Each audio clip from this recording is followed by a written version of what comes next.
हल्ली मी काही तुझ्या आठवणीत वगैरे रडत नाही. हल्ली मी काही तुझ्या आठवणीत वगैरे रडत नाही.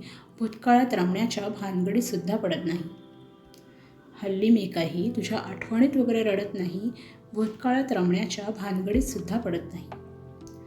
हल्ली मी ते काही जुने फोटो वगैरे बघत नाही. हल्ली मी ते काही जुने फोटो वगैरे बघत नाही. फोटोतल्या तुला वगळणं मला काही जमत नाही. हल्ली मी त्या कोपऱ्यावरच्या बागेत वगैरे जात नाही. हल्ली मी त्या कोपऱ्यावरच्या बागेत वगैरे जात नाही.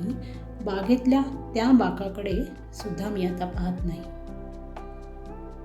हल्ली मला ना अंगणातल्या प्राजक्ताचा सुगंध खूप आवडतो. बरं का, हल्ली मला ना अंगणातल्या प्राजक्ताचा सुगंध खूप आवडतो. तुझ्या माझ्या प्रेमा इतकाच तो सुद्धा आनंदाने बहरतो. आता मी सुद्धा शिकले आहे रे तुझ्यासारखं आनंदी राहायला. आता मी सुद्धा शिकले आहे रे तुझ्यासारखं आनंदी राहायला. हृदयातल्या तुला कायमचं माझ्या अंतःकरणात साठवायला. आणि हो, आठवण तर त्याची येते जो आपल्याला दूर सोडून जातो.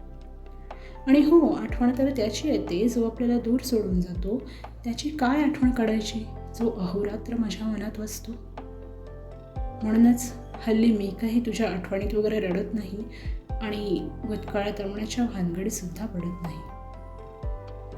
नमस्कार रसिका हो, कशी वाटली कविता? खरंच प्रेम करणारी व्यक्ती कितीही दूर गेली तरी प्रेम कधीच कमी होत नाही. खरं आहे ना? मग जर तुम्हाला ही कविता आवडली तर लाईक आणि शेअर करायला आणि माझं यूट्यूब चॅनल सबस्क्राईब करायला विसरू नका. पुन्हा भेटू नवीन कवितेसह. तोपर्यंत bye bye and take care.